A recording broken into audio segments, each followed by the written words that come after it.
libro Aura, el poeta se preguntaba, ¿puedo hacerme amigo de un árbol?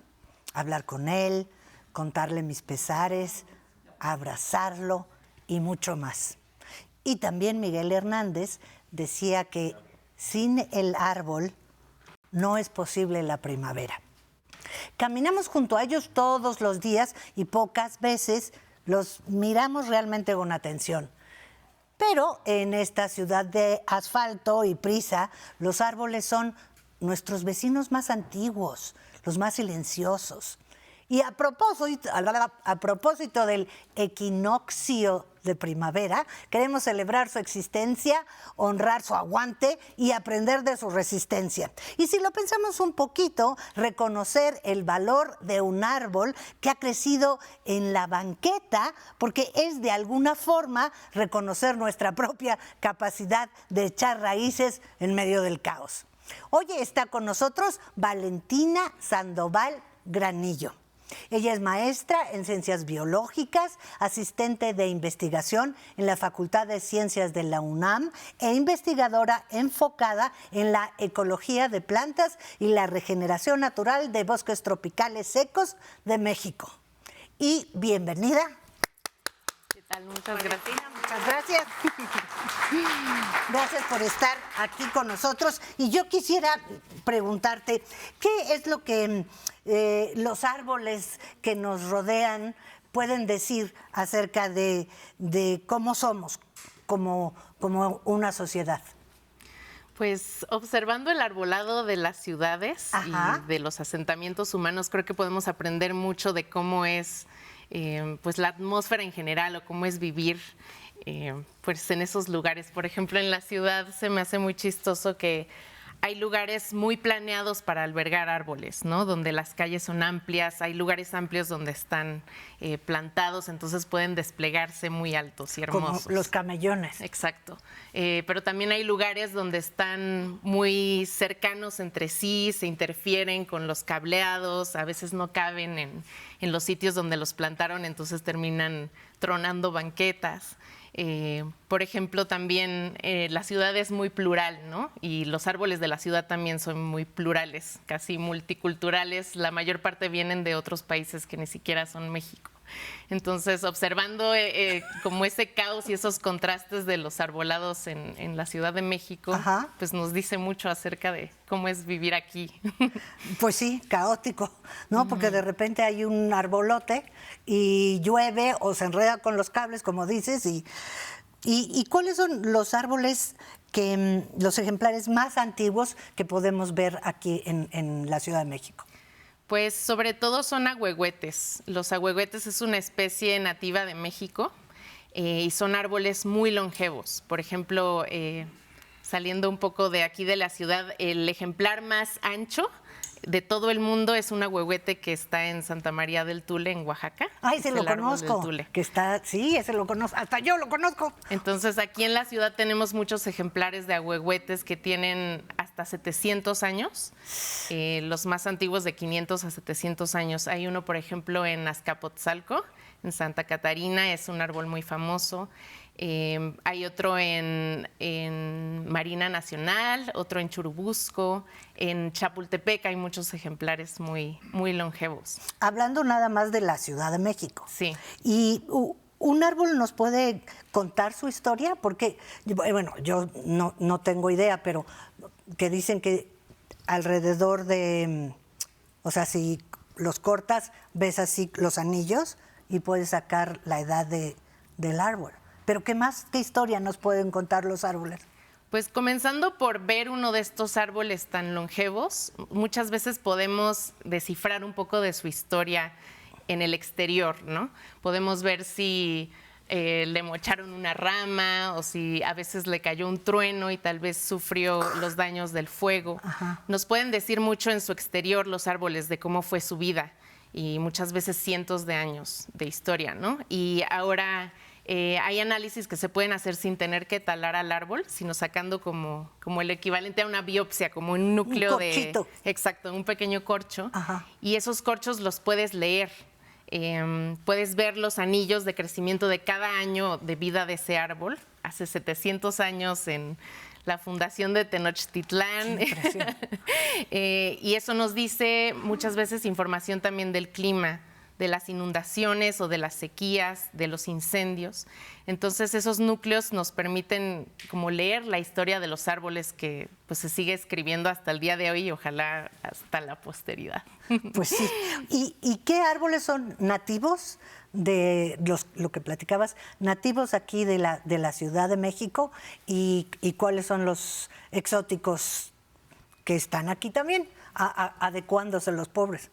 Pues en la Ciudad de México hay muchas especies de árboles. No hay un dato exacto porque no hay un censo formal de cada individuo, pero les puedo decir como algunos ejemplos de las especies más comunes que seguramente hemos visto. Han visto, les suenen. De árboles nativos están los ahuehuetes, los fresnos, que son muy importantes, muy representativos en toda la ciudad. Por suerte, esos son nativos. Son muy altos y sus cortezas como que se cuadriculan. También tienen hojas como de un verde muy clarito y hacen una sombra muy agradable abajo de las copas. Por ejemplo, los ahuejotes los podemos encontrar más hacia Xochimilco. Son muy hidrófilos, les gusta crecer alrededor de cuerpos de agua.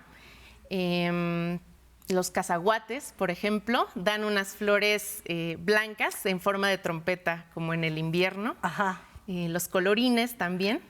Rojos. Sí, de flores muy rojas y de troncos como amarillentos y naranjas. Son muy bellos. Vale, y las jacarandas, no me digas que no son de acá. No. ¿No son de aquí? ¡Ah, qué caray! Mira, nosotros somos muy orgullosos aquí los chilangos de nuestras jacarandas y naranjas más bien. Y hablando de naranjas, ¿y qué especies nos brindan alimentos aquí? Pues hay muchos árboles frutales que sobre todo mucha gente ha plantado en las calles. Por ejemplo, muchos aguacates, guayabos, nísperos. Los nísperos de la ciudad son riquísimos y nos los podemos comer sin cáscara, entonces no hay mucho riesgo de la suciedad ambiental. Sí, eso te iba a decir porque sí está canijo. Sí, comen cualquier fruto sin la cáscara, todo está bien. Y pues sí, muchos de estos árboles también son exóticos. Los nísperos son chinos, las jacarandas son sudamericanas, bueno. Los eucaliptos son australianos, hay muchas especies que son de otros lugares. Todos los ficus que tenemos son asiáticos, aunque tenemos ficus de aquí de México. Ah, sí, los ficus hay por todos lados. Sí. Hasta yo sé cuál es un ficus. ¿Y qué tipos de árboles podemos plantar en nuestras banquetas? Sé que se necesita un permiso porque no puede uno andar plantando nada más así porque sí, ¿no? Se necesita un permiso de la delegación. Yo supongo que para no incurrir en andar plantando cosas que no son de aquí. Pues la importancia de no plantar lo que se nos antoje muchas veces, pues es que son especies que no sabemos sus requerimientos y tampoco hasta qué tamaño pueden llegar a crecer, ¿no? O sea, cuando tú plantas un árbol, muchas veces ves un árbol de 3 metros, pero terminan siendo árboles de más de 20 metros de altura en muchas ocasiones. Entonces, yo siempre aconsejaría, si van a plantar un árbol, asesorarse de una persona que sepa qué onda. ¿Y dónde podemos encontrar una persona que nos ayude? Pues no sé, o sea, conocidos biólogos o personas que pues sepan más sobre las especies. Para no plantando arbolitos de Navidad. Sí, no, y pues árboles que no crecen tanto y que son muy agradables a la vista son, por ejemplo, los guayabos o los cazahuates se mantienen de tamaños más o menos modestos. ¿Qué más? Los tejocotes son árboles también muy bonitos, sí. ¿Y qué especies podemos reproducir fácilmente a partir de las ramitas? Pues yo, más que andar cortando ramitas, que es un poco más complejo, se puede colectar las semillas de muchos árboles. Los colorines germinan muy fácilmente. Los fresnos todo el año están tirando sus semillas. Muchas veces, si tenemos azoteas con macetas, va a germinar un fresno sí o sí ahí. Tienen semillas aladas, muchas veces cercanas a los árboles podemos encontrarlas. También los cazahuates dan sus semillas. Todo esto como un poquito antes de la época de lluvias. Podemos colectar sus semillas en la calle y sembrarlas. ¿En la casa? En la casa podemos germinar. O sea, ¿en maceta se puede un fresno? No. Sí. ¿Sí? Crecen solitos. y no- Conozco mucha gente que tiene un fresno en su una- casa? Sí. ¿En una maceta? Eventualmente habrá que pasarlo a un lugar más amigable, pero... ¿Y qué tipos de árboles, ya la preguntona, qué tipos de árboles o de plantas nos ayudan a atraer fauna? Ok, esto es una pregunta muy importante. Como que muchas veces pensamos que las ciudades son lugares desprovistos de vida. Y aunque nos hemos esforzado en que así sea, pues la ciudad es un ecosistema, como cualquier otro, con sus particularidades. Entonces, si queremos fomentar la fauna nativa, que son desde todos los insectos, los polinizadores, hasta mamíferos pequeños como los cacomixtles. O los pajaritos. Los pájaros, sobre todo. Pues plantar árboles nativos. O sea, por ejemplo, algo que se está haciendo es que los viveros que abastecen a la ciudad ya priorizan la reproducción de plantas nativas. Entonces, mientras haya árboles y plantas nativas aquí en la ciudad, se van a fomentar esas interacciones con toda la fauna pues que evolucionó al lado de esas especies y tienen una historia en común. Eso es importante saberlo para no andar plantando cosas que no tienen nada que ver. Exacto. ¿Y qué nos puede enseñar un árbol, digamos? Evidentemente no se va a cobrar vida, pero ¿qué nos enseña la quietud? ¿O qué la podemos conectar con la edad cuando somos adultos mayores? Pues para mí creo que hay pocas cosas más impresionantes que ver un árbol muy longevo, muy viejo y que se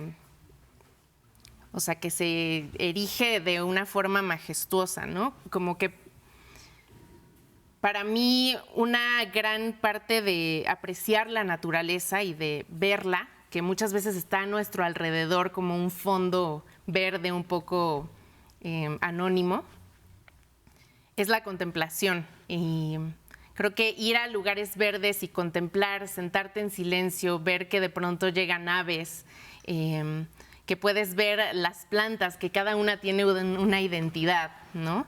Son árboles distintos y cada uno crece de forma muy particular. Puedes ver las marcas del tiempo en sus cuerpos, ¿no? Y las llevan con mucho... Orgullo. Pues sí, con mucho orgullo. Creo que eso es magnífico y pues que tengamos la suerte de poder ver a estos gigantes majestuosos y casi milenarios en nuestra ciudad es un gran privilegio.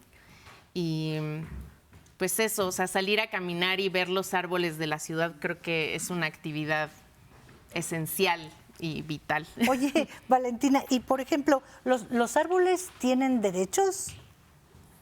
Pues aquí en la Ciudad de México, no importa si un árbol está en terreno privado o público, es ilegal talarlo. Entonces, hay una pena, creo que hasta de 5 años en prisión por talar un árbol ilegalmente. Y cualquier poda o tala se tiene que hacer con un permiso de la SEDEMA o de la alcaldía en cuestión. Para quitarlo. ¿Y para ponerlo? Para ponerlo, honestamente yo Hay que buscar he a hecho alguien un que poco sepa. de jardinería guerrillera. Bueno. Porque creo que en muchos lugares pues hay que esperar a que el gobierno se le ocurra y si tú ves un espacio propicio, pues qué mejor que aprovecharlo desde ahora.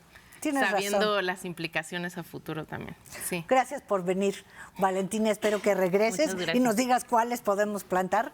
Y es bien importante pensar que alguna vez en un momento, en cualquier edad, sobre todo ahora, también sería una gran herencia dejar un árbol para los que vienen atrás de nosotros. Yo creo que eso es un gran regalo.